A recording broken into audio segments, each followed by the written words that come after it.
On today's episode, Canada's Toughest Mudder preview, the Holy Grail leaderboard goes live, and PJ Catalano talks about the emotions you face during World's Toughest Mudder. This is the World's Toughest Podcast.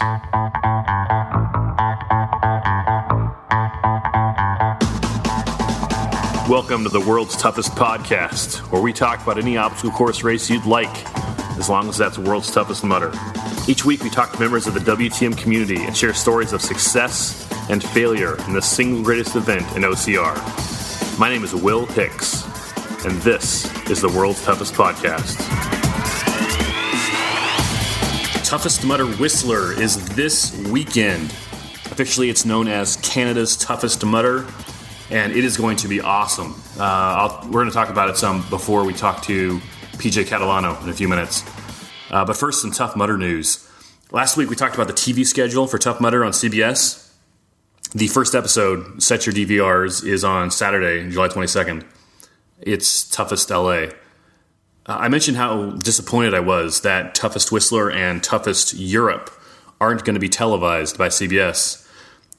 We've got a fairly large listener base for our podcast over in England, and I got a note from Ian K., who lives over there. Here's what he said. Hey, Will, hope you're well. Just a quick one. Catching up on your latest podcast and noted your disappointment at not getting the UK Toughest. You may have heard, but the UK is getting its own show called Mission Mudder, which follows 6 UK Olympians as they get ready for Europe's Toughest Mudder. Sadly, it's a reality show. Good news, though, is it's a 6-parter, so lots of Tough Mudder content. Hopefully it gets syndicated over to the USA or becomes available online. Ian sent along a link with some more info on the show. All they say on their website for an air date is summer 2017.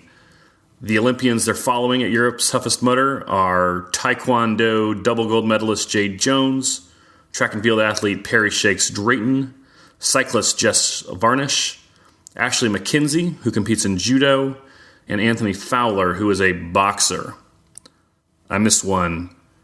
Amy Fuller will also be on the show. She is a snowboarder in the Olympics. My favorite thing about the Winter Olympics is how they remind you of the real Olympics.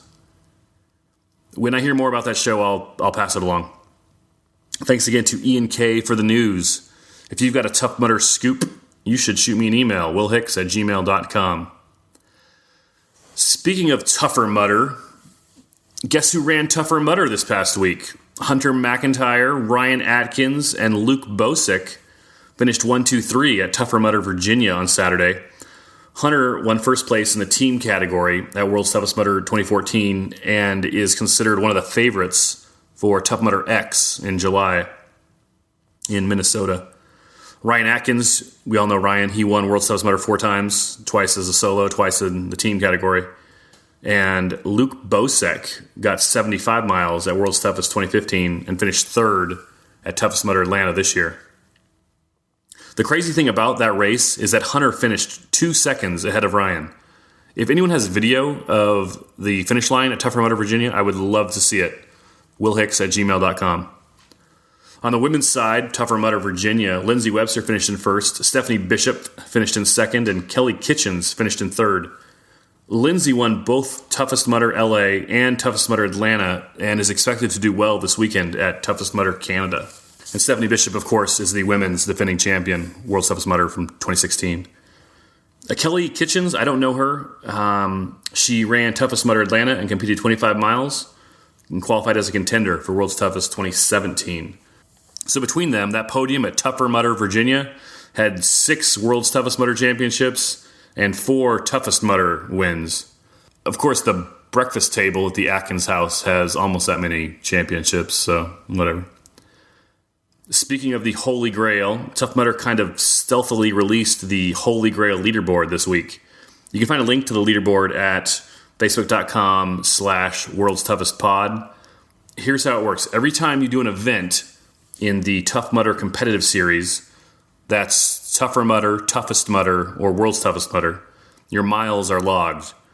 Tough Mudder is keeping track of your competitive miles completed over the year, and you're ranked on the Holy Grail leaderboard from Sarah Knight right now at number 1 all the way down to, I don't want to call anyone out on the bottom. I've finished DFL before. It's no fun. all the way from Sarah Knight at the top to Will Hicks at the middle-ish. Tough Mudder also tracks what events you've done and how many of each you've done. So, for example, Sarah has done 4 toughest, but no toughers. And, of course, no World's Toughest yet this year. Kaylee Broadhacker has done 2 toughers and 2 toughests. So here's your top 5 men and your top 5 women on the Holy Grail leaderboard. We're going to start with the women, as the number 1 overall position is filled by friend of the show, Sarah Knight.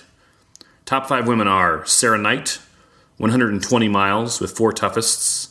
Allison Tai, 110 miles, 3 toughests. Alex Chikorita Rodania, 100 miles, 3 toughests. Lindsay Webster in 4th with 95 miles, 1 tougher and 2 toughests. And in 5th, Melissa Sharkbait Dugan, 95 miles, 1 tougher, 4 toughest. Your top 5 men are Tyler Nash, 115 miles, 3 toughest. Mark James, 115 miles, 4 toughest. Ryan Atkins, 110 miles, 1 tougher, 2 toughest. Chad Trammell, 95 miles, 2 toughest. I'm going to talk about Chad in a minute. Stephen Shade, 85 miles, 2 toughers, 2 toughest. There are 4 guys tied at 6th place, including the 1st and 2nd place finishers at World's Toughest last year. Trevor Psychos and Austin Azar both have 80 miles from 2 toughest. I saw a few errors on the leaderboard. Chris Mendoza isn't getting credited for toughest Philly. Maddie Gregg isn't getting credit for toughest Atlanta. The biggest one I saw was Chad Trammell not getting credit for toughest Mudder Europe, and he got 2nd place in that race. There's a guy near the top of the men's leaderboard getting credit for toughest Philly twice. Jim Campbell is credited for his 4 toughest, but 0 toughers. And I did part of Tougher LA with him, and I'm pretty sure I saw him at Tougher Arizona. So, Jim, call your secret contacts at TMHQ and get that straightened out for yourself and your Go Tough guys. The women have some mistakes, too. I saw Sue Harvey Brown isn't getting credit for Tougher Atlanta, and I saw her come across the finish line. So I'm sure there's more hiccups in there, but overall it's great. If you see a mistake with your miles or your events logged, you can email support@sweatworks.net, and they will help you get that straightened out. So what do you get for winning the Holy Grail leaderboard? Well, I'll give you a big high five, and that's more than you're getting from TMHQ. Until they say something different, the leaderboard is just for fun. They haven't announced any prizing for it. And it is fun. It's cool. I'm ranked 1 spot above John Albin. Why, yes, the John Albin who ran 100 miles with Ryan Atkins last year and won $100,000. That John Albin. And it only took me 2 toughers and 2 toughest to get 5 miles more than he got at 1 toughest. But still, scoreboard, John Albin. So now you might be thinking, I know there was a bonus prize for mileage. What is he talking about? He'll give me a high five. The high five is optional. You don't have to accept it. The bonus prize is real, but it's for toughest mudders only. The man and the woman with the most cumulative toughest mudder mileage from their top 3 toughest mudder races will win a bonus prize of $10,000. So you run 4, 5, 6 toughest mudders, and your top 3 races count. Whichever man and woman have the top 3 races win $10,000. The bonus prize, the $10,000 prize, has literally nothing to do with the Holy Grail leaderboard. So who's in the lead for that bonus? I talked about this a few episodes ago, but just a quick review. The women first, they're much more clear than the men. Allison Tai is in first with 110 miles. Sarah Knight is in second with 105 miles. And Chikorita is in third with 100 miles. Allison and Sarah are both running this weekend, and they could improve their 3-race total with a strong performance in Whistler. In 4th place is Lindsay Webster with 85 miles, but that's only from 2 races. Lindsay ran and won Toughest LA and Toughest Atlanta. She'll be able to add her mileage from Whistler or Chicago to that 85 miles. Lindsay needs to hit 30 miles to pass Allison Tai for first place. The men's side is kind of complicated. We don't have 3 super strong performances from the guys you would usually expect. As it stands this moment, pre-Whistler and pre-Chicago, Tyler Nash is in first place. He would win the bonus. Tyler has 115 miles. Ryan Atkins is second with 100 miles. And Chad Trammell is in third with 95 miles.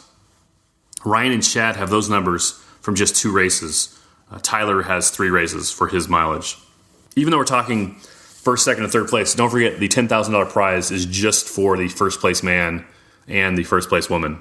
Before we talk about Toughest Mudder Whistler, let's read some iTunes reviews.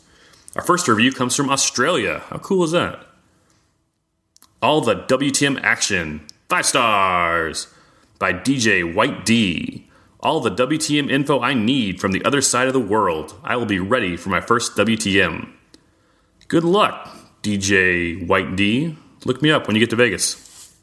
Back in America, very informative, 5 stars, by 3 out of 5. Gets right to the point, gives a lot of information on obstacles, venues, and what's new in the mudder world, and interviews athletes ranging from beginners to the best, which is what Tough Mudder is all about. Love it. Thanks for those kind words, 3 out of 5. I feel like your name is a reference to something, but I don't know what. Shoot me an email, let me know, willhicks@gmail.com. Our last review, best part of my week, 5 stars. I get bored with most podcast hosts quickly, but Will's sense of humor has me laughing and looking forward to every episode. World's Toughest Podcast keeps me up to date on all things I love, Tough Mudder and my mud family. And I can't help but hear Will's voice every time I read, 5 stars. Love, Sharkbait. Aw, thanks, Sharkbait. Melissa, that's Melissa Dugan from the World's Toughest Mudder community. Where are you reading 5 stars all the time where you hear my voice? Are you browsing Amazon reviews or overly excited Yelpers? If you would like to hear more from Melissa Dugan, you should check out episode 001 of the podcast. When people ask me about the podcast, I tell them they can listen to any episode they want. They don't have to start at the beginning. It's not like Breaking Bad, but people like to download the very first episode. So thank you, Melissa. I appreciate your support. And hey, how about that review from Australia? Come on, Canada and England. Time to get your act together. Can't have Australia making you look bad. Okay, Canada, England, and Australia. Listen up. Whichever country leaves the most reviews on their country's iTunes page this week gets a prize. Yes, I have a prize for the entire country. 1 review per person, but your spouse is a person and also your pets or your wallaby or whatever. Do it for your country. You can leave a review too. Go to iTunes and search for Tough Mudder. You can figure it out from there. You're smart. Let's talk Toughest Mudder Whistler. So TMHQ sent out an email to participants in Toughest Mudder Whistler.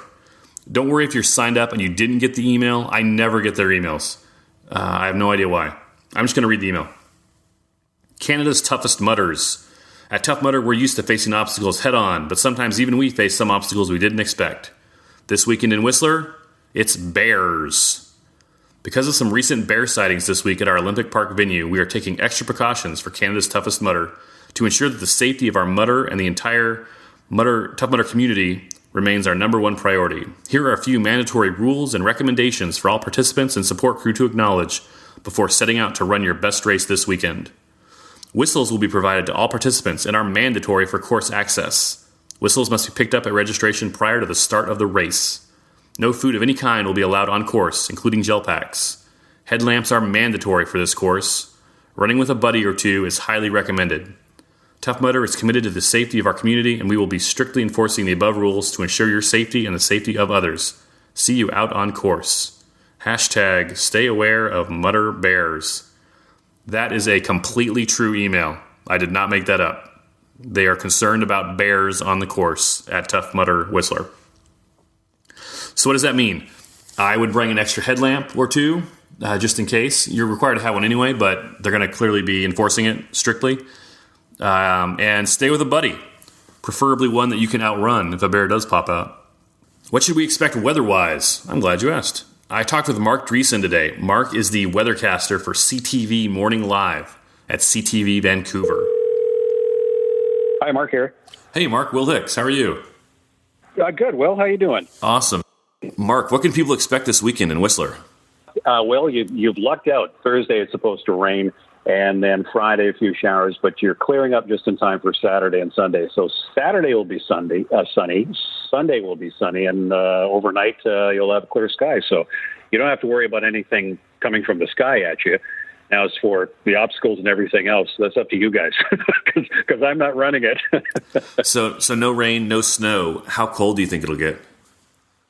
It's the daytime highs are like around 19 and 22 Celsius, so that's about the low to mid 70s. The overnight temperatures, Now, I'm just looking at here the forecast for Whistler. So this will be the Village. So the low on Saturday night, probably when you guys just get started, will be around 10, which is kind of like low 50s, almost dipping into 40s Fahrenheit. So it depends on how high up you go and where you run on the mountain. Obviously, the higher you go, the cooler it's going to get. So it'll cool off a little bit, but it won't be freezing cold. Put it that way. Is there any forecast for wind this weekend? Not that I can see, no. So it looks like there'll be a nice kind of little ridge of high pressure settling in. So you might get a little bit of a breeze, but usually inland, I mean, Whistler's up far enough so they're not affected by anything, any sort of winds or anything coming off the ocean. So you're good there. Yeah. The races at Whistler Olympic Park, does being on the mountain affect anything? It'll make it colder, you say, for the guys? Probably, yeah. It depends on, I don't know the course. And as I was telling you before, I didn't even know that this race existed until I started reading about it. So depending on where the course is, how high up you go on the mountains, obviously the higher you go up. And if it's a clear night, then it's going to get probably a little bit chillier. The Olympic Park itself is, I guess that's a venue which is, I'm thinking that's the one that's pretty close to the Callahan Valley. So, like I said, the higher up you get, the chillier you're going to get. So, I was reading your bio, and it says you've done some stand-up comedy and even a little bit of acting. You were in Final Destination too? I was. That's the one that's most known. It didn't win me an Oscar nomination, put it that way. But it's funny because being here in Vancouver, I've had the opportunity to do some small parts in some feature films, and mostly it's made for TV stuff and a couple of series. But that one, I'm the first person that actually you see on the screen and actually talks when the movie opens up. And I remember a friend of mine who actually rented it one night, had no idea I was in it. And I get this phone call from him. He's going like, "Dude, I rented this movie, and the first thing that pops up is you. You freaked me right out." And I'm going like, "Well, I do have that effect on people from time to time." So, Mark Dreesen, thanks for your time. Hey, thanks, Will, and enjoy the race, enjoy Whistler, and can I just go on record and saying you guys are crazy? How's that? Thanks a lot. Okay, thanks, Will. So bring a wetsuit, guys. I'm bringing my thick one. If nothing else, it'll make it harder for the bears to eat you. As far as for who to watch this weekend, on the men's side, we know Ryan Atkins will be running. Also, Trevor Psychos and Chris Mendoza will be out there. Austin Azar will be there, but he's nursing a hip injury, so he may or may not race. He told me he may run tougher on Saturday morning and then just kind of take it easy at toughest on Saturday night. Here's a dark horse for you to watch. Marco Bedard. On the women's side, Lindsay Webster, Allison Ty, and Sarah Knight will all be running. Any one of them could win it all on the women's side. Stephanie Bishop will also be running. She's downplaying Whistler, but I think once she gets out there, she's going to get competitive, and she'll definitely finish in the top 5. For more on Toughest Mudder Whistler, we're going to talk to PJ Catalano. Let me tell you a quick story, and then we'll talk to PJ. If you want to meet a bunch of people that have run World's Toughest Mudder, here's how to do it. Show up to Tough Mudder early, like an hour early. If your start time on Saturday is at 8 o'clock, show up at 6:30 or 7. There will be a line of people out in front of registration before it's even opened up yet, waiting to get into the Tough Mudder Village. And at the front of that line will be all the World's Toughest Mudder people wearing their white bibs, and they'll all be talking to each other and hugging and slapping each other on the butt. And it's kind of weird, but they're friendly and they're nice. And you can go up to them, talk to them, ask them questions about World's Toughest. And like, hey, is this true? What's the real story? That's how I first got introduced to the World's Toughest Mudder community. I was really early for Temecula in Southern California, and there were a couple people in front of us that were wearing the white bibs. And so we started talking to them, and I was just in awe. And they told me they were going to run 2 laps that day. And I couldn't believe it. My mind was blown. And then they said, oh, yeah, and then we're going to run another one on Sunday. There's a quote I like by Ralph Waldo Emerson. He says, the mind once stretched by new ideas never returns to its original dimensions. And after that conversation, 1 lap at a regular Tough Mudder was just like the beginner's version of the event. There were people doing 30 miles when I thought 10 was the max I could do. Well, anyway, 2 laps in a day became my goal until someone, I think it was Cassie Harris, told me about this guy, PJ Catalano, that did 3 laps on a Saturday at Tough Mudder, Arizona. Now, Arizona's a flat course, and it's fast, but still, 30 miles is 30 miles. So I've always been impressed by PJ and his multi-lapping skills. Real quick, if you want to see the course map for Toughest Whistler that PJ and I are talking about, go to facebook.com/world's toughest pod. Let's go to the phones and talk to PJ Catalano. PJ Catalano, tell me about your first World's Toughest Mudder. How's it going? So when was mine? Mine was 3 years ago. So what was that, 14? That was the first one in Vegas. So that was like the windstorm one. It was pretty brutal, and I didn't know what I was getting into. That was my 11th Tough Mudder overall, because I was trying. That was the year you had to have 10 headbands to have the pit crew, or to have to pick your location. Okay. So it was like my 11th one, and I went into it completely like everyone with no experience whatsoever, minus those 10 races. I had no idea what to get into. Complete wrong gear, or just not enough of the right gear. Luckily, everyone's around you, and everyone helps everyone out and pulls everyone through. But that windstorm really kicked everyone's butt, and I think I had to take a break between 12 and 5 o'clock that morning. That was a rough one. How'd that windstorm affect you? Like everyone, you go in there and you hit your goal, or you set your goals, and they're probably a little bit higher than the realistic, Uh-huh. And like a few people, I'm like, oh, I'm gonna hit 75. It can't be that hard. And then of course we got there, and it was harder than hell. And then once the weather kicked in, I think it was around. It was cold all day, and I just brought a bunch of split wetsuits. So I had bottoms, and I had a shorty that I put on top of that, and then I had tops that I put on top. So I had a bunch of different set of layers, thinking it'd be a great idea. I can peel things off during the actual race. Right. Which dumb, because I didn't peel anything. I only added more layers every lap because it was so cold, but it didn't help any because wetsuits don't do anything for wind. And I think it was it was probably around 11 o'clock when that windstorm kicked in, but earlier. But I remember my pit crew at the time. She's like, you don't look so good. I'm like, I don't feel so good. And she's like, you got to take a break. And I didn't put enough layers on quick enough. And once you get too cold, it's just too late. And I think at 12, I finally walked to the medical tent and said, I'm cold, just along with everybody, And they said, well, if you're here for a half hour, we got to DQ you. And I said, well, just keep me here for 25 minutes then. I don't want to stay any longer. And they kept telling me to take my wetsuit off, which I know. I'm a diver, and I know you got to take your wetsuit off to warm up. But I knew if I took that wetsuit off, I wasn't going to put it back on. Right.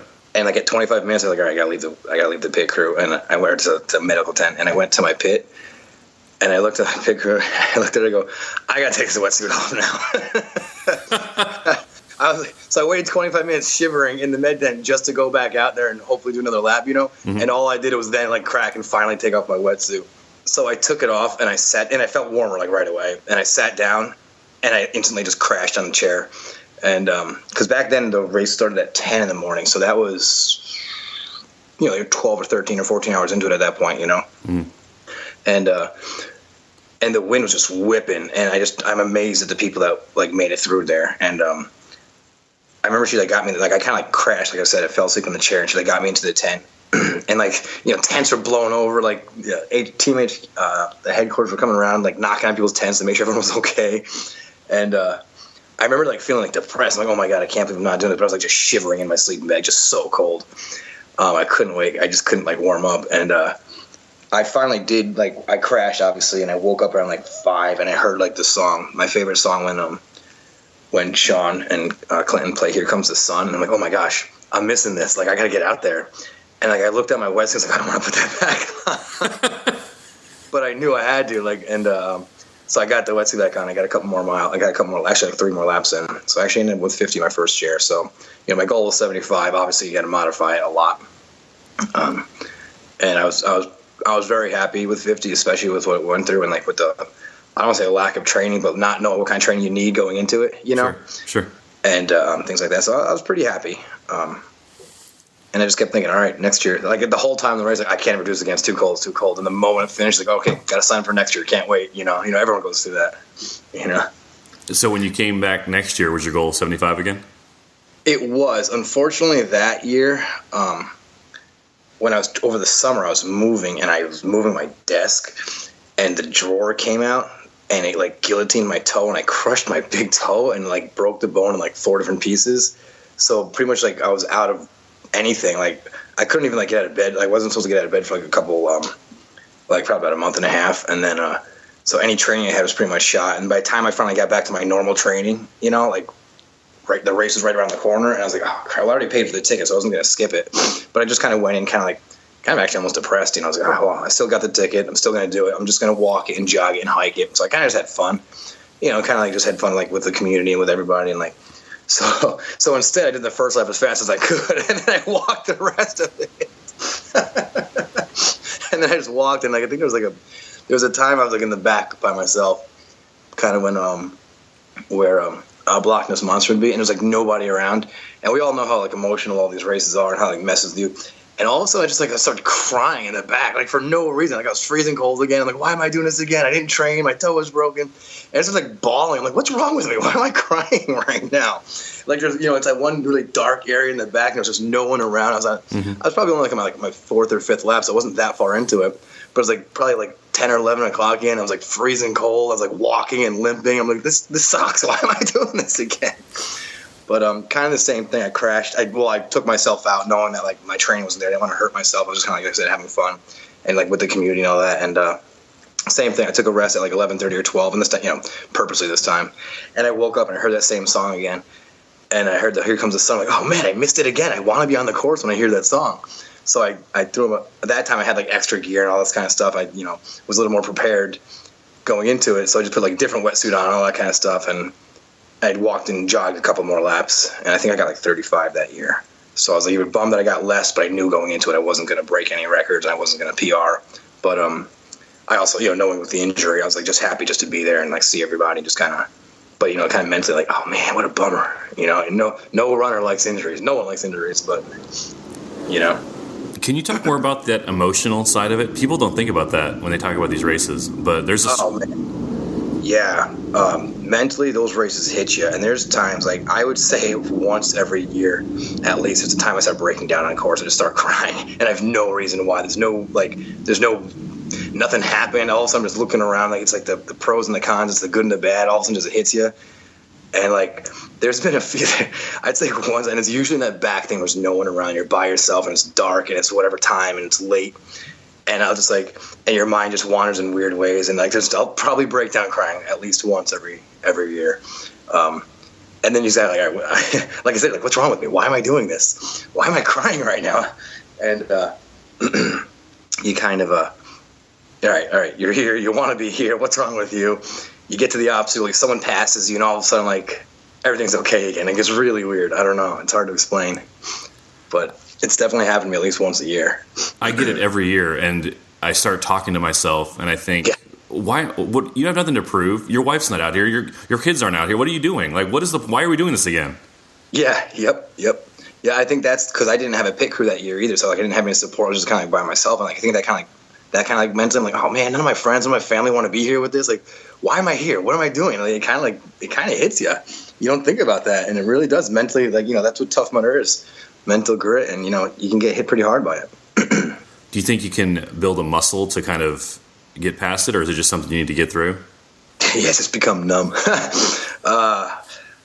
Some people are just a different kind of emotion, different kind of mental strength. I mean, everyone gets a little bit emotional and whatnot. I mean, any big race I run, I get pretty emotional at the end because all your hard work and everything.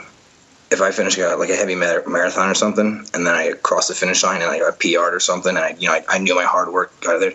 You're heavy breathing. Also, my heavy breathing turns into tears. I'm like, wait a minute, why is this happening? I'm like, wait, these are good tears, right? I hope these are good tears, But I don't know. I think everyone's a little bit different. Everyone kind of handles it a little. Everyone responds to that kind of stress a little different. Have you ever had it where right after it's over, like the next day, you just feel almost depressed, like? Oh yeah. Yeah, for a couple of reasons. One, because you love it so much. You're like, I can't believe it's over. I got to wait a year for it. And then there's also kind of like the what's next. And then there's like the what if. And everyone has the what if. Like, what if I did this instead? Or what if I trained better? What if I ate that instead? I could have been 1 lap faster or 10 minutes quicker. Or if I didn't slip, if I got that one penalty, instead of having to do the penalty, I got that obstacle. I wouldn't have had to do this, and that would help me here, and that would help here. There's very few of us, so that Tough Mudder, the 24 is like is like a split second win or loss, though. That's not going to affect you as much. But it's definitely the depression of not being there anymore. How did you do in 2016? That was my best one. So once again, I went in with the 75-mile goal. And what time was this? I'm getting all the times confused. This year we started at noon, right? Because it was 10, then 2, then noon. So I had my parents as my pit crew, but I knew my parents were going to make it all 24 hours. So, and I didn't want them to. And this was the first year you allowed 4 people, and we all kind of like shared pit crew, so it wasn't like I had a full 4 people. And my brother came, but he volunteered at the King of Swingers as a rescue diver. So he was there for the first shift. So while my parents went to go to sleep, my brother came out and was my pit crew. And my brother's good friend came to pit crew with him, and he was there the whole 24 hours. And I told my brother one thing. I was like, listen, I have one goal. I don't want to fall asleep. It's like, I don't care how bad I am. I don't care how rough shape I am. I don't care I don't care how much you have to mock me, physically abuse me, mentally abuse me. Do not let me go to sleep. I don't care what it takes. My goal is I just have to be on course. I don't care if I'm walking. I don't care if I'm crawling. I need to be on that course. And so we started at 12 this year, and this was my best year physically. I think my training was awesome this year, and I think I could have gotten 75. And I was doing just over an hour a lap. I think I was doing like an hour and 10 a lap. And my parents didn't really know what to expect, and they'd kind of be ready when I'd show up, and they're like, "Oh, you're here. What do you have ready?" Like, don't. Oh, you're here, me. Like, what? You should have everything ready. I need this. I need this. I need this.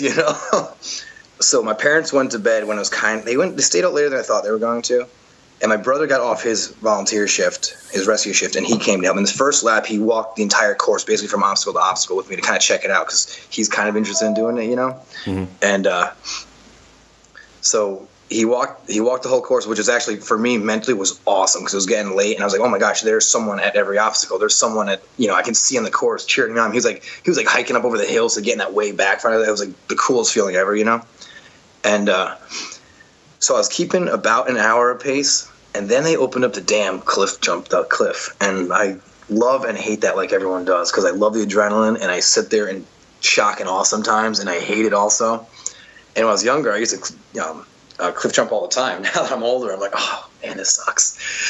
And I remember so at midnight, I was still on course to not just hit 75, but I was on goal to do probably 90, which I knew I was going to slow down, but I was still at that pace, about to hit 90, knowing that I was going to slow down, but I was still going faster than my actual goal was. So I was just over an hour per lap, and then they opened up the cliff, so that's at midnight. And that lap, I remember just getting wicked delirious. My nutrition isn't exactly normal, so I wasn't really eating what I should have been eating at the time. And I remember just walking a lot and seeing things, and people were talking to me, and I remember someone walking by and saying, "You don't look so good." I'm like, "Yeah, I'm fine, whatever." I remember being delirious and seeing things. I know we're sharing stories with other people. Everyone said the same. Like rocks look like turtles and animals and all weird stuff. And then I got to the cliff, and I just stood there and was like, "Oh, fuck my life! I can't do this." And I just remember looking at it, I can't do it. I can't do it. I can't do it. And I mentally just got into this block and was like, I can't do it. And I probably sat there for a good 10 minutes. Just getting into it. And I know what's the worst that happens. You sting, your bum stings a little bit, you hurt a little bit, and it's gone by the time you swim across. And I knew that, but I just couldn't do it. And I finally, I ran into Laura Foster, and she goes, I can't do this either. She goes, I don't want to do this one. And I was like, we have to do it. We have to get over this. And we both looked at each other, and we kind of walked to the edge of the plank together. And we looked at each other, and we both jumped, and we both smiled, and she goes, I'm done. And she went back. She goes, I'm hurt. I'm tired. We shouldn't have done that, but I'm so glad we did it. And we both thanked each other and hugged each other because we both got each other through that one obstacle. And I was pretty much done too. And I finished that lap, and it was over a 2-hour lap. So I was an hour slower because I was just hiking and waiting and hurting, And my brother's like, all right, you okay? I'm like, yeah, I'm fine. So I did a second lap and the same thing. It got even slower, and I was walking more, and I was even more delirious and all this kind of stuff. And it was just getting worse. And the same thing, I got to the cliff, and I'm like, I don't want to take the penalty. I need to jump this. It's a 2-second obstacle compared to a 5-minute, penalty. I was I have to do it. But same thing, I stood there for 10, 20 minutes. And I finally jumped, and I got out. My brother was there, and he looked at me. So by now it's we think 2:33. We weren't really sure in the morning. And he knew that his one goal is to keep me going. And he looked at me and goes, you don't look so good. You got to take a break. So I was like, yeah, because I was about to tell you, I don't care what you do to me. I got to take a break. Like, you could have kicked me in the face, and I'm still going to take a break. And, like, it was the same. I just kind of, I shivered, and I was limping and shivering. And, again, I still didn't have, like, great gear. I kind of had all different splits, like shorties and the full and a split top and all this different stuff. And same thing, they actually brought me to the shower to warm me up because I was just freezing cold, and this was weird because it wasn't that cold of a year. And I got some food in me, a little better nutrition, and we kind of warmed up. And the three of us, me, my brother, and my friend that was the pit crew, sat down because we didn't have it tented. We were all kind of sharing different tents with the other group, with the other gang and whatnot. So this is good. I don't want to fall asleep anyways. We all sat down in a chair, and then all three of us woke up probably about 2 hours later to the same song, Here Comes the Sun. I go, son of a bitch, I missed it again. And I looked at them, and all three, like, they both woke up at the same time with me, and we were all like, oh my God, we all fell asleep. How do we all fall asleep? So, because they were just, the pit crew takes a beating. They take just as much stress that we all go through. I mean, a different kind of stress, but they're still, working their butts off and just as exhausted. So we all look at each other, we rush around, we start getting gear together, we throw it back on, and I kind of, hiked back out there, but at this point, my legs were so tired and cramped, I wasn't really able to run great. I was just kind of, hike, jogging, whatever you want to call it, and but I hit the 50 before I crashed, and then I got another 10 the next day. So I actually got 60 this year, which was, PR by 10 miles. And I got the 50 without stopping, unlike the first couple of years, but still 15 miles short. And I feel like if I didn't stop, even if I just walked, I would have been able to hit the 75.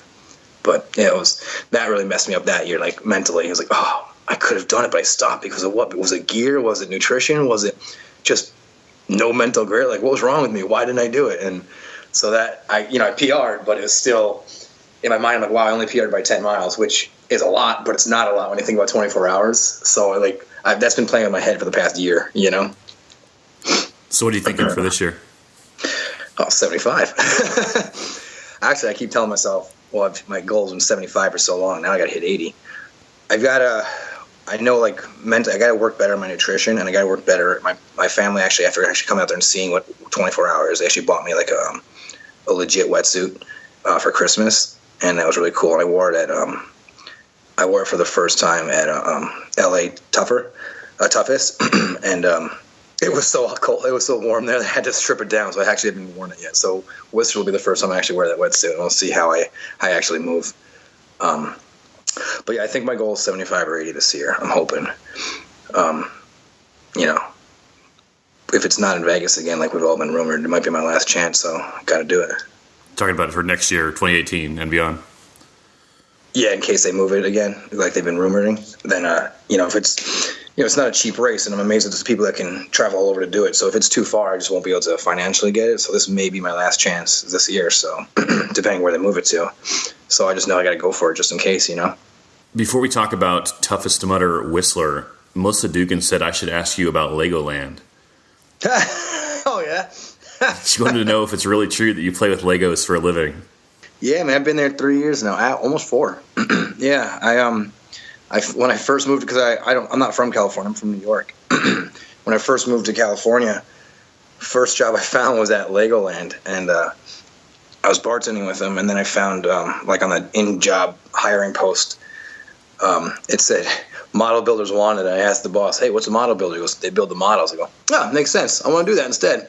And so I went to the interview, and I've been a model builder for the past 3 years with Legoland. So you build the giant cities and the sculptures and everything? Yeah, anything you see at the park, our shop builds and sells, however a company works.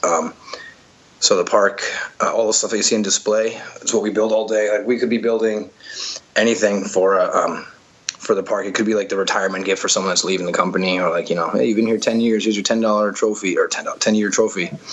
All the way up to the buildings that are in the park to a thing of apples that's on the window display. It could be anything. Anything that's built out of Lego is built by our shop and then displayed in the park. Did they train you for that, or did you have to take a class? So the interview process is pretty interesting. I don't know how much I'm allowed to tell truthfully, but basically you build Legos as your interview process, and they see what kind of it's not just a set that you buy, but it's a 2D and a 3D and different styles Lego structures, and they time you to see if you can build them. and kind of put it together, without instructions and with just like either the exact amount of bricks or an unlimited amount of bricks and how that works. And then if you can solve the 3 different things, then you go on to the actual interview. Once they figure out you can deal with that, then they teach you like their method of what the best and strongest way to build it is. But there's no like training like, hey, we're going to show you how to build or anything like that. It's if you're good at creativity and or analytical, then they'll show you, all right, this is how we do it, for the best, money and strength and that kind of stuff. That's awesome. So let's talk Toughest Mudder. You were at Toughest Mudder LA. Correct. You got 25 miles. What did you think of the course out there? I thought it was harder than Worlds, and I think a few people agreed. But mostly because of the hills. I thought that was a really rough one. Unfortunately, I haven't been able to make any others yet, and I've heard different venues have had different experiences. I think we're, like, weather-wise, I think we're amazed at how warm it was. A lot of us were stripping down our wetsuit. I mean, literally within the first quarter mile, I saw people jumping in mud pits just to cool off because everyone was sweltering right from the beginning. But just like Worlds, there was like a cold side of the course and like a warm side of the course. And LA had it where, which everyone knows, like the first half of the night was the first lap, the second half of the night was the second lap. And the first one had that monster hill at the beginning, which everyone just like, hiked up and walked if you're lucky. I don't think I saw anyone jogging too much, except for, of course, except for the top guys. Those guys are animals. But minus that hill, I thought the first half was a pretty fast course because it was minus all the rolling hills. It was pretty flat. Even that first lap had a front and back half, and the back half was pretty flat, which was nice.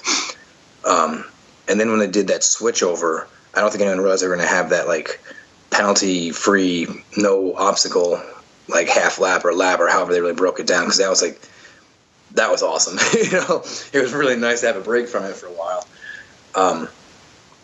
But I thought physically, it was really cool. I always love the little tweaks they do with the obstacles. I thought it was great. Like we all know that a lot of the, you could be a pro or con. Every person's like a pro or con to every different obstacle, which is nice. Tall people say some of them are harder for them. Short people say some different obstacles are harder. A bigger guy or a smaller guy or guy or girl all have different abilities for every obstacle. And I think that's kind of nice because that way everyone has at least one good strong fact going into it. And everyone has like, a couple negatives going into it, so it's kind of like levels the playing field. And then they're all mental a little bit, so I like that too. I remember getting up to the adjusted King of Swingers, and I was on my 5th lap, and I got 4 laps in the first half, which I was ecstatic about. I wasn't sure what I was going to do. And I said, all I have to do now is walk the 5th lap, and as long as I get within 3 hours, I'm fine. I was like, all right, I'm going to do that. That's my new adjusted goal. And it was like whatever time in the morning it was. And I got up to the new adjusted King of Swingers, and I was tired and I was exhausted. And Monica was doing the volunteer for that. And she was like, all right, I've seen a lot of people do this. Don't do this. This isn't going to work. This isn't going to work here. Try this. Do this. This is what they've had to do. And I look at it, I go, it's 5 a.m. I'm tired. I'm just jumping the wall and taking the penalty. I don't care about all that kind of stuff. And I just walked ahead of 3 people were kind of nervous to jump in. So I just kind of ran and kind of jumped right in the water and swam out. And she was like, well, I tried to help. I was like, forget that. It's too much work. I can't do all that right now. So I just kind of jumped in and had fun. But I met up with Brett Tank and Ryan on that lap, and we all said the same thing. We were all just at where our goal was, and which was 25 miles, and we all said the same thing. We were all so tired, we were all so beaten, we were all so shot. We're cool. It was an easy lap. We all kind of walked the last lap together, and it was really nice. That's what's awesome about the community is you just meet everybody. You meet so many different people, and you got to be smart when you're running too, so you don't hurt yourself. And we all finished together, and actually finishing with those 2 guys was probably one of the greatest feelings. And just like that, your mind plays games with you. An obstacle would come up, and damn, I don't want to do that obstacle. I don't want to do that obstacle. And then we'd get there, and the guys would let's do it. And then all 3 would just get through it together, And it was and then hey, it wasn't that bad. It's why is my mind playing these games with me even here? It wasn't. It was actually pretty easy. Why did I mess with myself so far walking up to it? I've never had a problem with that obstacle before. Why now am I going to? Except for Operation. I hate Operation. I definitely did not do that one. I took the penalty on that one. But yeah, we all finished together, and that was another time I finished, and I started bawling at the end. I have no idea why. I was why am I crying? That was a good race.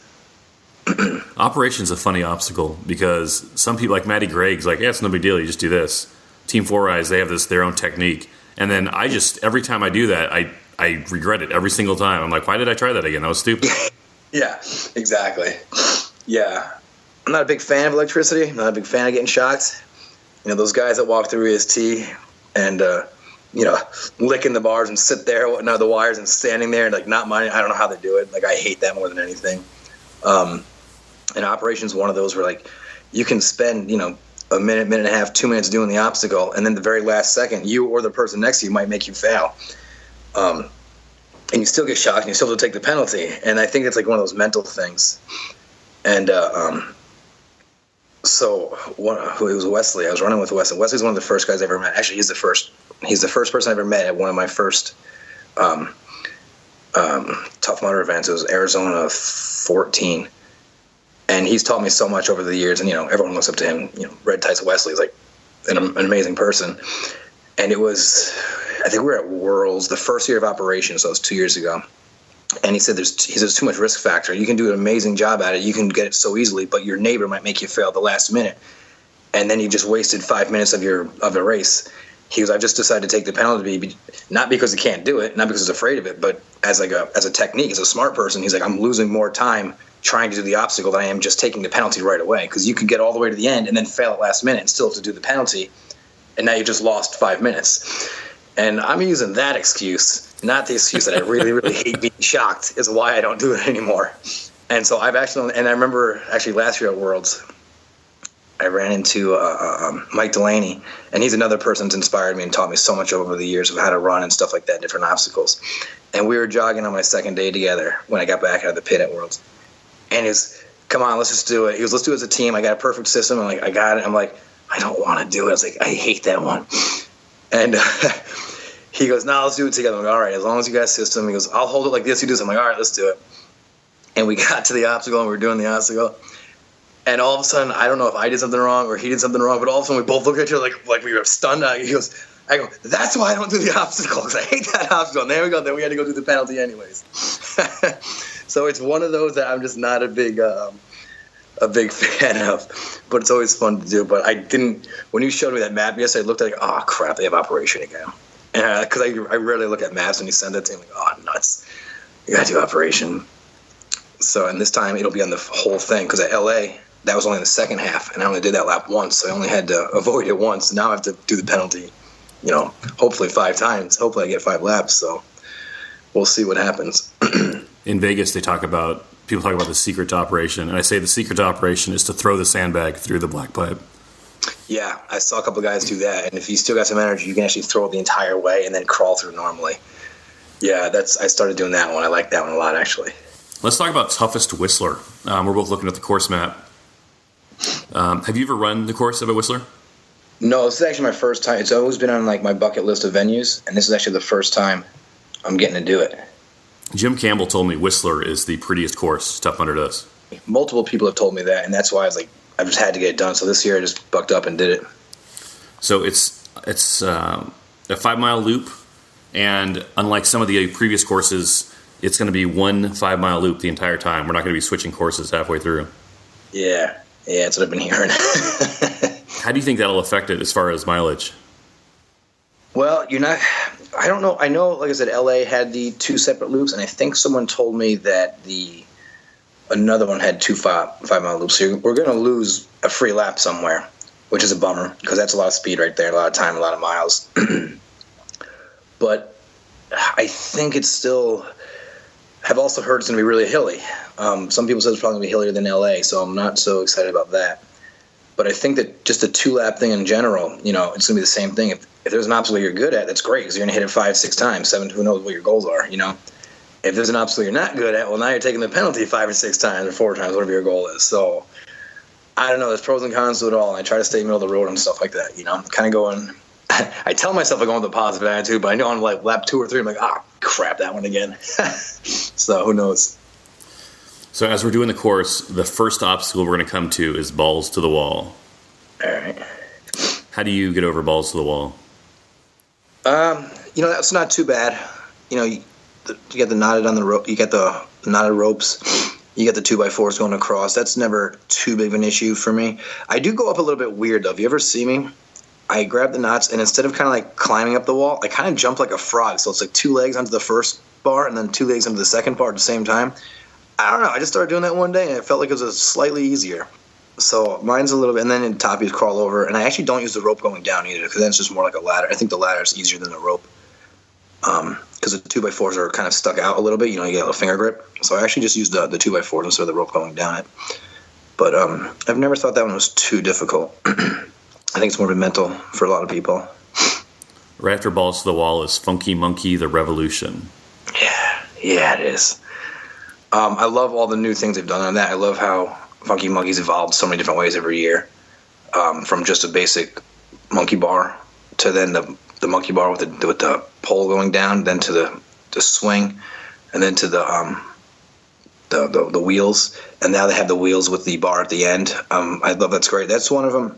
See, I'm lighter. I'm 150 pounds, so anything that's like body weight, I've never really had an issue with. So that's kind of like my positive on a lot of these obstacles. Body weight lighter obstacle ones, they're a little bit easier for me, but it's still one of those that every time I go up to it, I go, oh my gosh, what if I fail this? What if I drop? What if I can't do it? But I've never had an issue on any of the Funky Monkeys. The only time I ever slipped was last year at Worlds because the bars were wet. I had my hands up there and I had the grip, and I just walked my hands just like rolling and turning because the bars were already wet from whoever went before me. And I couldn't do anything about it. I was like, I'm gripping strong, like I couldn't do this. I just watched like in slow motions, and my hands just wheeled off it.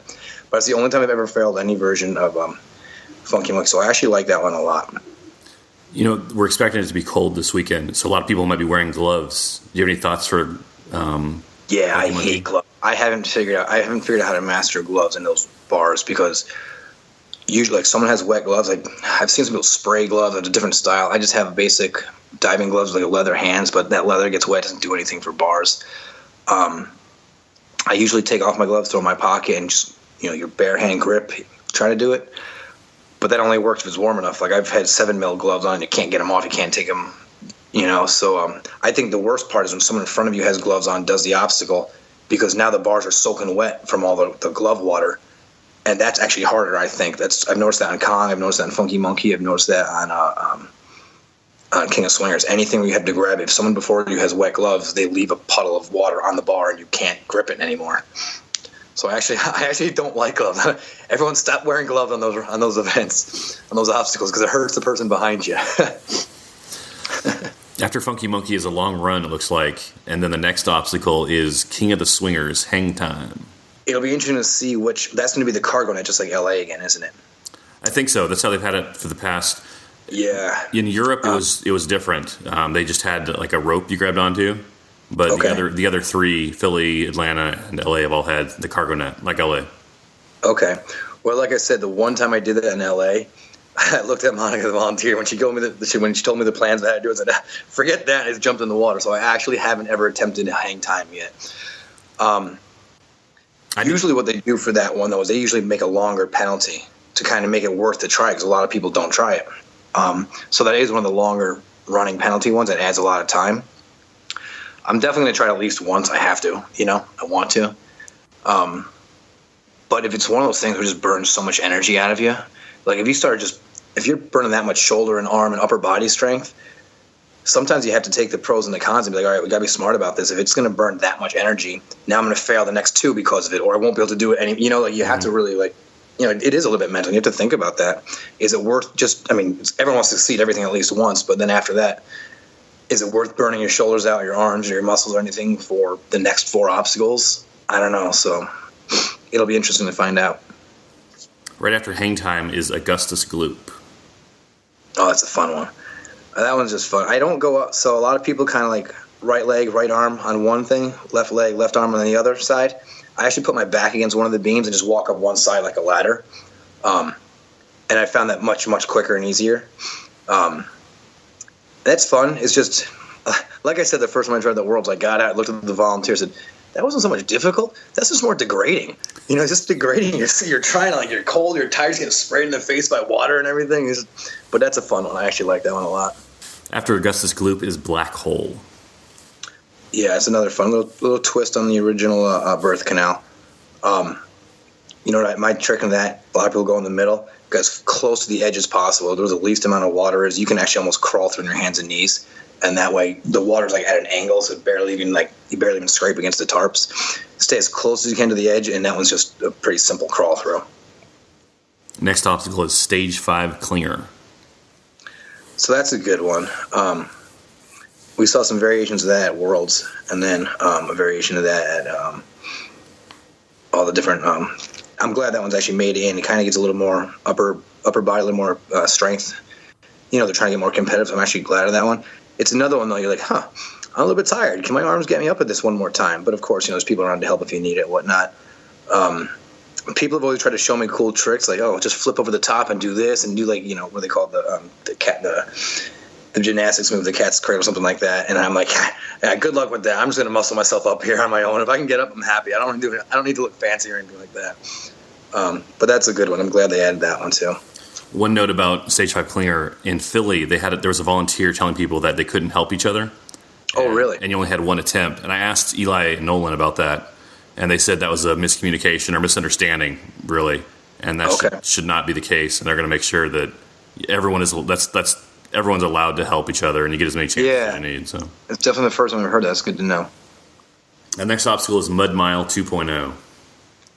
Well, we all know Mud Mile. Can you get over it or not? Usually you're going to need somebody. They've really made that one a lot difficult over the years. Much deeper and much higher, all the pits. Unless it's midnight and they've knocked down a path, then you need a little bit of help getting over those. Then once, a couple hours in, once enough people have gone over, then you can just kind of like walk through a little bit simpler, but that's always a classic. Right after Mud Mile 2.0 is Arctic Enema, The Rebirth. That's good. It's going to clean us off for Mud Mile. I like that. That's another one where at LA, we only had to do it once because it was on the second half. So it's going to be really interesting, especially if it's that cold, about jumping in that every time. I don't mind the new Rebirth going under the wall as much, but I'm not sure if I'm going to mind that at 3 a.m, freezing cold. So it'll be interesting to see what the penalty is on that and how much ice they actually add. Because I did not do that at Worlds this year. Did you have to roll a dice, or was that like an option one? At Worlds, it was a penalty option for the gambler with the roll of dice. Penalty if you didn't do that. So I did the gambler the whole time. So I did not do that at Worlds. I only did that once at LA, and I think most people agreed at LA that water was so cold and temperature. It was either freezing cold air, and he jumped in, it was even colder, or like the shock from the weird temperature. But I think everyone right now with like a brain freeze getting out of that. So it'll be interesting to see what happens here. This will be my third toughest, and every time there's no penalty for Arctic Enema. So you just have to get through it. So that's interesting. All right, well, then we just got to do it. We got to stay cold. Get a thick hood and some gloves, and you'll be okay. And then right after Arctic Enema is Operation. Yeah, I'm taking that penalty. That's for sure. We talked about Operation a lot already. Yeah. The next obstacle is Skid Marked. Skid Marked. That's the one with the tires, right? That's the angled. Yep, the angled wall, angled toward you. Yeah, sometimes I forget them. I have to think about it.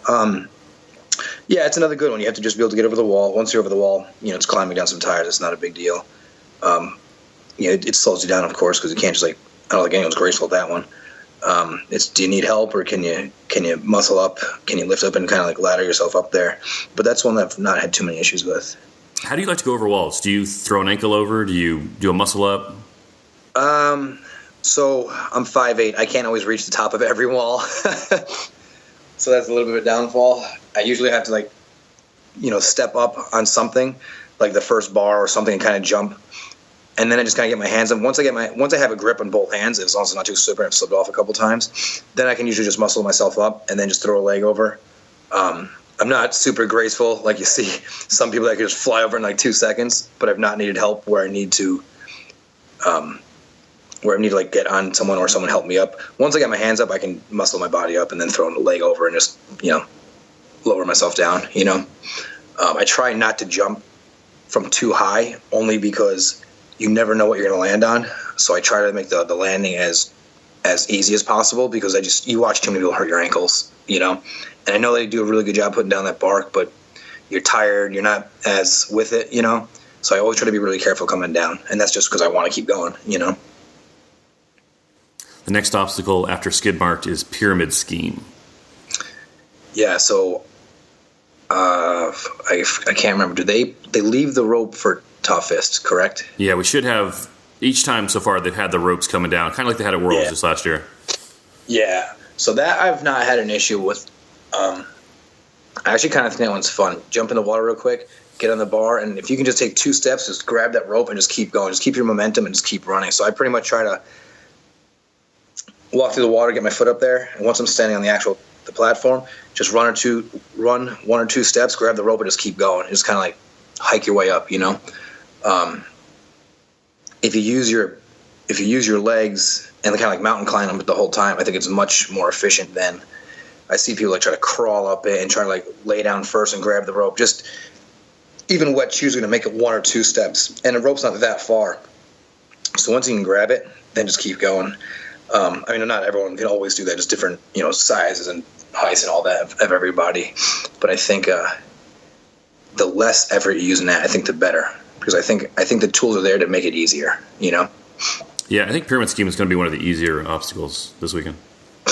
Correct. I agree too. Next obstacle is Shawshanked. That's always a fun one. So they just had it. Sometimes you're going up the pipe. Sometimes the pipe's a little bit down. Sometimes the barbed wire's beforehand. So it'll be interesting to see how they exactly do it, and just depending on the weather and how it's weird how sometimes the man-made water is colder than the actual lakes. So we'll see how cold that water actually is when we jump in it. Yeah, for me, it's just kind of. I mean, at night you have a wetsuit on. During the day, I'm kind of like a minimalist runner. I have as little clothing as possible.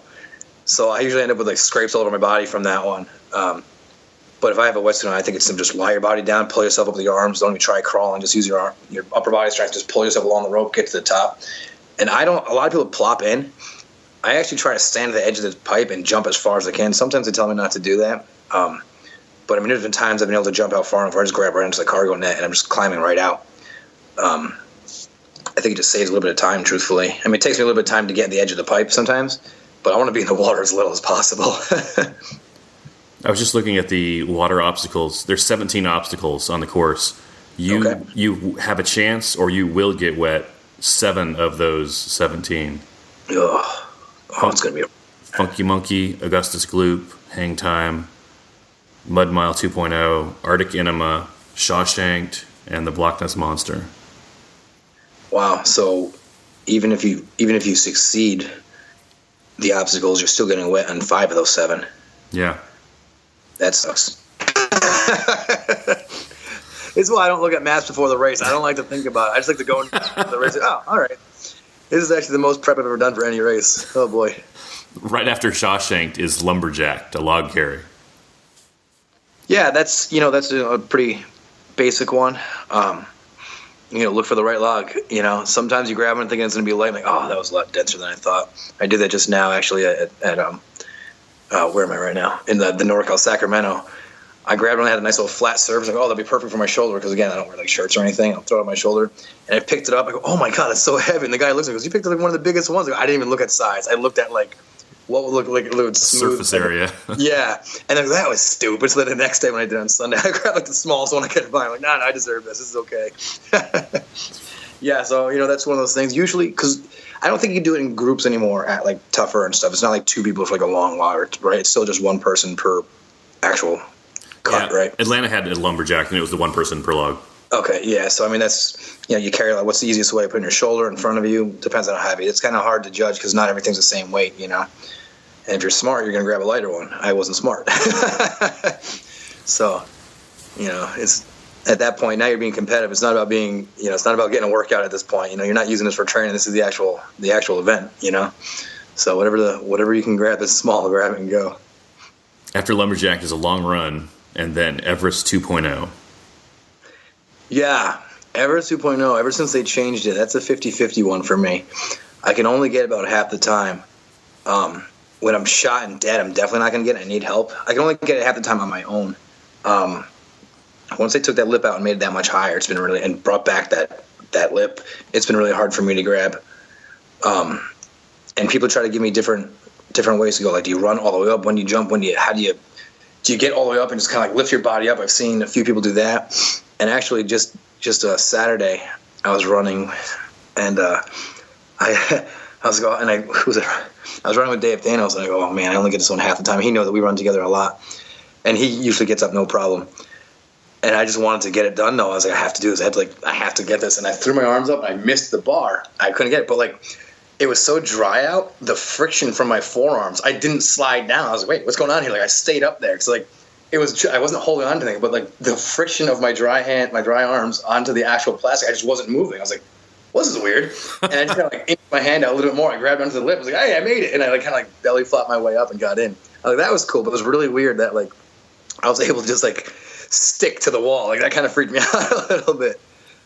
Besides that, like, your body's wet. That's hard. So many people can get that no problem, and that's awesome. They have amazing strength and agility to be able to do that, especially like late night.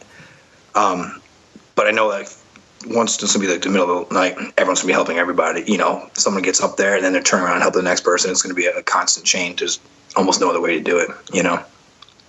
They should have the grappler option for half of it also. That's right. I forgot about that at LA. They did do that. That's right. So that should make it a little bit easier too, hopefully. As long as you can grab it and pull yourself up, that'd be great. Right after Everest is Kiss of Mud 2.0. All right, more barbed wire. I'm a big fan of the rolling through that one. I see a lot of people that, crawl through military style, but I think when you do the barrel roll through it, I think it saves so much time. I think it saves your elbows and knees more than anything. And as long as you just keep your hands to your chest, I think barrel rolling is really easy. Only problem is usually it's a pretty fast maneuver to do it that way. Is you catch up with the person in front of you, but you also need like half the course. So you need to like wait. Like late night, it's not a big deal, but like at regular Tough Mudder, it's kind of hard because there's so many people going through. You just need the space. But if you haven't tried it, I highly suggest people trying just the barrel roll through. That saves a lot. I mean, you're a little dizzy for the first couple steps, but I think in the long run you save a lot more time than it did actually crawling through. If you're getting dizzy doing that, you can also just switch your body. So switch your head and your feet so you're rotating the other direction. Someone told me that. Try just taking a spin in the opposite way, and then it kind of catches you back up. After Kiss of Mud is another long run, and then the Block Ness Monster. I love Block Ness Monster. I think that one's such a great one. I think it's one of the best additions they've made. It's such a team one. So again, I'm only like 150 pounds, and there's only been one time where I haven't been able to jump up and reach the tip of it, And luckily, I'm quick enough where I can, if I can grab the top, then I can just kind of like muscle up over it, throw my legs over, and just kind of slide down on my own. So I've never had an issue with that one. The only time I couldn't jump, I think, was Arizona this year, where it was like just a slightly bit higher or something, and I had to turn it a little bit, and someone like had to hold it for me so I can actually reach it. Every other time, I've been able to actually grab it on my own, or at least pull it down enough where I could, grab it. Mm-hmm. I think at the regular Tough Mudder is funny because a lot of like people have never done them before. Like they don't quite know how to do it as a team yet, and a lot of people are kind of like into it, just kind of getting over it. I don't know if you see my profile picture on Facebook. I do that one a little bit different than anyone. I kind of do the seal slide down head first into it. We still gotta have fun on these events, so I usually go face first into the wall. Your profile picture is you at Block Ness Monster, and all you can see is your body from the waist down. And your whole upper body is underwater, and your feet are like kicking up in front of Block Ness on the backside of Block Ness. Yeah, I like to have a little bit of fun. I slide down on my belly face first, and then my head. Someone got a picture of my head down in the water and my legs sticking out. And I thought it was just really funny. It's just I pull myself up, slide back down. It's quick, So I don't know. I like Block Ness a lot actually, but I think if you can't get the height to jump over or the arm strength to just pull yourself easily, you just gotta have everyone know. I mean, most people are doing toughest know how to do it as a group, but that's always a fun. I think that's one of the best things they've ever made. I love that one. After Block Ness is the last obstacle, Kong. Yeah, so that's another one I love. Again, being lighter, I've not had an issue with that one. Even at like Worlds late night, I was never too tired to not be able to do it. But at the tougher, now they've been removing a ring, I don't have the height to jump to that first ring. I missed it 4 times in Sacramento yesterday. I kept going back to try it again. I just couldn't get that reach. And I wasn't even in tougher. I was in the regular event, but they still had the bar, the rings missing because they only give you the 3. I just couldn't do it. After the 4th, I'm like, all right, forget this. Like, I'm obviously not going to get it. I'm going to hurt myself. I was landing on the airbag on my head. I was landing on my shoulder. I was landing with my arm all twisted. I'm like, I'm just going to. And the final 4th time was at the very end. And I was about to jump, and it hesitated. So I kind of stopped myself mid-jump, and all of a sudden, I just like face flopped straight down into the air mat. And I was like, oh, that's it. I'm done. I'm not trying that one again. But as long as they have all 5 rings, and I'm sure at toughest they're going to, because I just don't think you can make it that difficult for people. You see people do it and they get stuck like on one ring. You got to remember, keep that momentum going. You have to. It's more of a momentum thing than a strength thing, really. As long as you can just keep swinging and using the previous one because you don't really need to do like a muscle up or a pull up. As long as you can just hang and just be able to reach your arms out, then you just got to like maneuver your arms a little bit. I actually played around at Arizona, and if the straps are long enough, you can actually skip a ring and go from like 1 to 3 or from 2 to 4. And you can actually like save it, but the straps have to be long enough, and you have to be able to reach it. But it did work at Arizona once. I don't know if I'd have the energy to do that like late night, but there's a few different. And you see people up there having fun, like doing ring stands and handstands off the ring. So there's enough people out there with the body strength to be able to do many different things from it. But I think as long as you can just keep that going and just people remember to use momentum, it's not as much body strength; it is momentum than anything else. I think most people can get that one too. That is Toughest Mudder Whistler. Yeah, it's going to be it. So what are your goals for this weekend? I'd like to hit 25 again. I keep comparing it to LA, and I think I stopped at 7 in the morning after I hit 25, so I had an extra hour, and I walked the entire last lap. So pending on how the hills are, I would like to get 25 again. I just don't know what the weather's going to be like and how bad the hills are going to be. I'm looking at these obstacles, and they got some solid obstacles out there. So this might actually take a little more time than I thought. But it would be nice to hit 25 again. Every one of these obstacles is like it's not like a mud puddle walkthrough. Yeah, that's what I was just looking at. It's not the simple ones. This is all the heavy duty ones. They brought out the big guns on this one. So I just got a little bit more nervous. This is why I don't look at maps. PJ Catalano, any last minute thoughts on Toughest Mudder Whistler? Oh, man, I can't wait to see all the Canadians. That's about it. Those guys are awesome. That whole group, they're all so nice every time they come down. And I've seen them at Seattle and a couple of the races. I can't wait to hang out at them all. I can't wait to do the course. It'll be my first time at Whistler, so I'm ecstatic. And can't wait to see you there, too, man. We'll be there in a couple days. Sounds good. PJ, thanks much. All right. Appreciate it. Thank you. Special thanks to Mark Dreesen and PJ Catalano for being in this episode. Thanks a lot, you guys. So I got to Whistler, and I'm in my hotel. It's cold, and it is a long drive up from Vancouver. So take your time on the mountain. I will see you when you get here. Thanks a lot, you guys.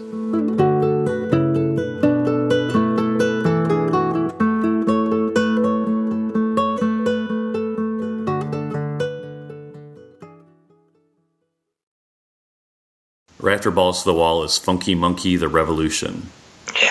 Yeah, it is.